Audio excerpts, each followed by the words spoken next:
Yeah, and Seamus McQuillan. Seamus McQuillan into the golf. The golfing wing of the club. Ben Beggan, you know, different people. Seamus McQuillan, James McCarroll involved golf. Golf classics. They were very successful. They were very successful. They raised maybe you know, 10,000. That's right. Yeah.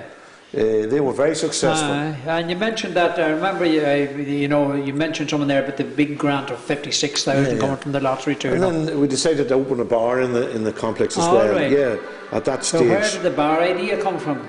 Well, you know, the fact there was the social aspect of the club was missing from us. Not to compete with the local bars, but after football matches where people could go in and discuss a game, or maybe at the weekend. Because you know, quite a few clubs down in the north and that they were. They had bars. That's right. And you know, it's been a good addition to the club. I think True would have been there before. Yeah, True had a bar. Yeah. That's right. Maybe T Holland as well. I don't Some know. of the clubs, it's Cleveland House, Sean McDermott. A lot of the clubs have bars. And then. Wasn't Sean Morgan's son? Yeah, there were again because of all the ongoing developments and that, we were always keen to raise money, and the club always looking for novel ideas. And Colin Morgan, a former player with the club, he's living in Cavan and working up in Cavan.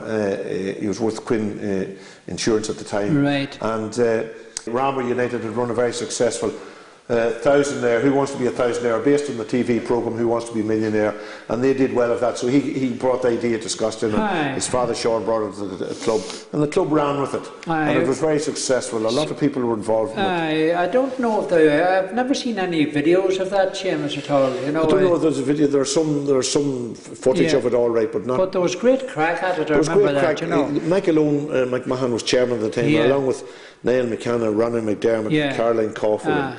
Jared Coffin and Dermot Maguire, there was, and others as well, and Sean Morgan himself. There were a lot involved in that committee, and it was based on the TV programme, and there was a professional company come in and set up the complex, like the studio for Who Wants to Be a Millionaire. I haven't heard of too many clubs doing that, you know. Well, not since. It was a once-off, because actually before the downturn came in the economy, I don't think you could run it now. No. But they raised, you know, roughly 90 to 100,000 euros. So it was a very successful line, and great fun as well. Oh yeah. So we've come now, Seamus, to more or less the gala weekend, you know. Yeah. Well, the club, you know, Sean McKeag brought it to the club's notice that the club were in 2009 we're going to be celebrating 50 years as a senior club, and the club took that on board and decided to have a gala weekend to celebrate that fact, because it is a great achievement, 50 years in senior football. And again, the committees were formed, and the gala consisted of the gala weekend consisted of a number of parts. There was a ball on the Saturday night, but there was a memorabilia night and a video shown in the complex of previous teams and previous games. And Matt, you were very involved in that together, putting that together. I was talking to Matt McCrudden there recently. You know, it wasn't really about gala at all, because Matt, as you know yourself, he never misses a gate. You know, stands at the gates all the time. You know. Oh yeah, he's one of the unsung heroes. I remember asking Matt, you know, what kind of money it would cost to run the club, but I didn't get a straight answer from him, you know. Well, I suppose it varies from year to year depending on things, but you know, he was talking roughly about 80,000. I think he mentioned the figure of that, so you know, there has to be money raised for that.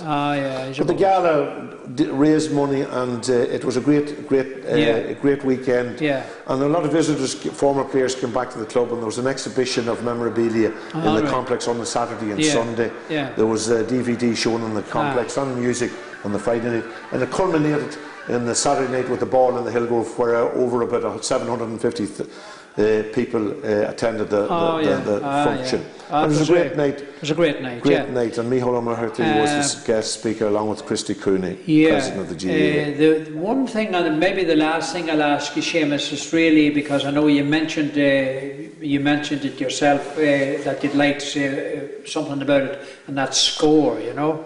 Yeah, well, myself and yourself have competed in Scór, not always successfully, Macquarie, but we always filled the bill. But Scór has been a great outlet for the club. Seriously, it was part of the aim of the GAA to develop the cultural and aspect of Irish language and culture. And you know, the Scotstown Club, thanks a lot to yourself and Pauline, your wife, have developed and promoted Scór within the club. And both our families have been involved with the Scór and have won all Ireland's.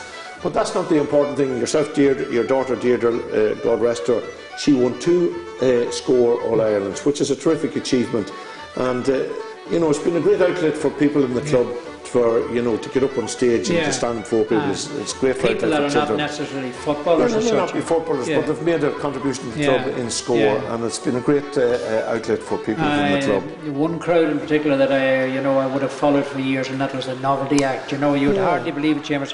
I think they won about 12 Ulster titles, you know, and they appeared in 4 All Irelands, you know. Yeah, they finally won an All Ireland in Treacle House. What year? I'm not right sure. I think that was 91, I think. 91, you know? that's right.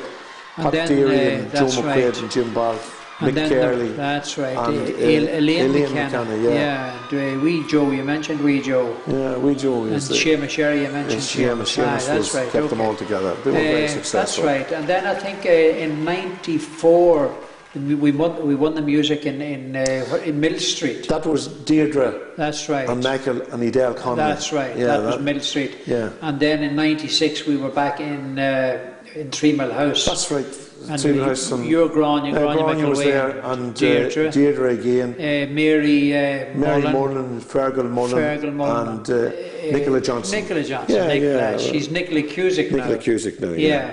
And then the junior Scór as well, Seamus. That's right. They were very successful in the junior Scór. You had Dowdett McCann. That's right. You had Donal McCaig, Edel McCaig, right. Claire Daly. And Niamh McMahon, that's right. So that was very good. That was 5, you know. Yeah, it's a terrific achievement for the club, and great credit to the club and yourself and Pauline for promoting it so much. Well, Seamus, I enjoyed having a chat with you, and I asked you just to check out on a few things, do a wee bit of research, and fair play to you. You did a good job, and thanks very much. And I'll be talking to you, Seamus. My pleasure, Mackie. Thank you.